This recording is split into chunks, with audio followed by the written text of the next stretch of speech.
Thank you for joining in with me today. We are in Galatians chapter 3.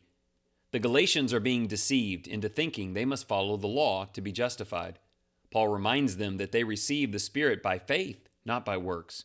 Paul uses Abraham as an example, showing that righteousness comes through faith, as God declared Abraham righteous before the law existed. He explains that those who rely on the law are under a curse because no one can perfectly keep it. However, Christ redeemed them from the curse by becoming a curse for them on the cross. The law was given to reveal sin, but it cannot save.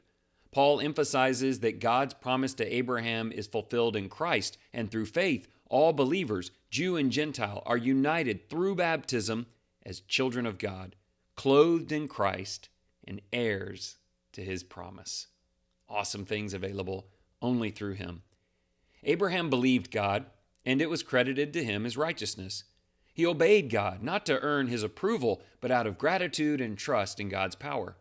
We access God's mercies by following in Abraham's footsteps. We believe in God's promises and the redemption made possible through Jesus' sacrifice on the cross. The law was given solely to illustrate the need for Christ, and we are freed from the bondage of the law to be united with him. We are children of God through faith in him, as we each choose to be baptized and clothed with Christ. We are one, regardless of our background, descendants of Abraham, sharing in the messianic promise of blessings God made to him. So wonderful that though not a one of us is perfect or deserving, by these simple trusting faith and living of belief, we become one, all of us, all saved in him and together. 3 questions to consider. This begins with a quote. Did you receive the Spirit by works of the law or by hearing with faith? Why is this question still significant for you as a Christian? I know it's not the old law we often wrestle with, but considering justification related to how well you keep any law can bind you throughout the years.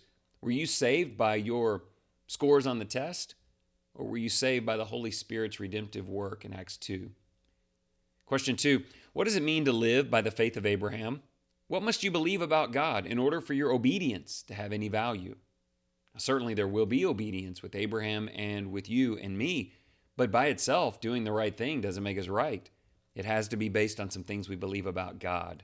What do you believe about God that is behind your faithful obedience? Question 3, is it necessary to be baptized into Christ to be clothed in his grace? Verse 27. What do we become to one another once we are clothed with Christ? I think you answer yes, that we're baptized into a relationship with him, but it's not just a relationship with him, it's also a relationship with one another. Some really special things going on. Let's pray. Heavenly Father, thank you for the gift of righteousness through faith in Jesus Christ. Help us to trust in your promises and not rely on our own efforts. Remind us that we are your children, heirs of your grace, and united in Christ. Strengthen our faith like Abraham, that we may walk in confidence and obedience to you. Fill us with the Holy Spirit, leading us to live in the freedom you have given us. Let our lives reflect your love and truth, drawing others to your gospel. And may we all unite as one family in your grace through Jesus. If you see a brother or sister in Christ today and you feel comfortable doing so, give them a hug. We need to be sharing in and rejoicing in who we are through our Savior. And we're stronger together, and we share the gospel more boldly when we're with other believers. So think about that. Look for those opportunities. Have a great day.